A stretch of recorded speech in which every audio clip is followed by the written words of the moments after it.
Yesu ashimwe.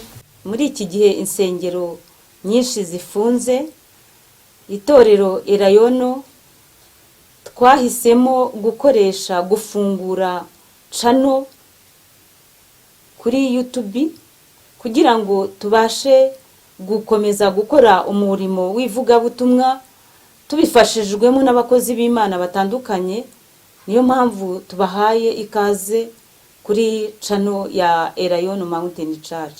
Uyu munsi ndifuza ko tuganira ijambo ry'Imana rifite teme cyangwa se insanganyamatsiko igira iti ineza y'Imana ntabwo irondoreka ku mwana w'umuntu.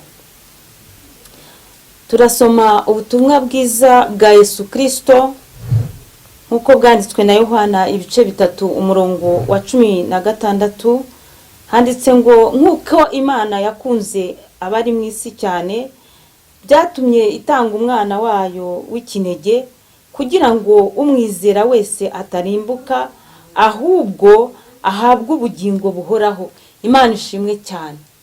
Kuko Imana yakunze abari mu isi cyane, kuko Imana yagukunze cyane, wari uwo kurimbuka, wari uwo guhitanwa n'imigambi y'abagome, wari uwo guhitanwa n'ibyo bakugambiriyeho, ariko rati Imana ishimwe kuko Imana yakunze abari mu isi cyane, nawe urimo. Imana ishimwe ngo byatumye itanga umwana wayo w'ikinege kugira ngo umwizera, niba uri kumwizera nanjye nkamwizera, Imana ishimwe nta rubanza, Imana ishimwe ntabwo uzarimbuka. Imana ishimwe icyo usabwa no kwizera umwami Yesu Kristo ngo kugira ngo umwizera wese atarimbuka ahubwo ahabwe ubugingo buhoraho. Izina ry'Imana yacu rihabwe icyubahiro. Niyo mpamvu uyu munsi turi kuvuga ineza y'Imana, turi kuvuga ineza y'Imana ku buzima bwacu, turi kuvuga ineza y'Imana ku mibereho yacu. Nawe nkundire ujye wiyumvaho iyo neza y'Imana,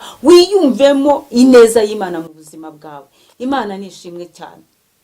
Birashoboka ko wabariwe iminsi, birashoboka ko nawe ubwawe wabonaga hari situation, hari imibereho bidashoboka yuko wari ufite ibyiringiro ko wageze uyu munsi, ariko rati Imana ishimwe kugejeje uyu munsi uri muzima, ndetse hari bikemera nawe ubwawe bikagutangaza. Iyo ni neza y'Imana ku buzima bwawe.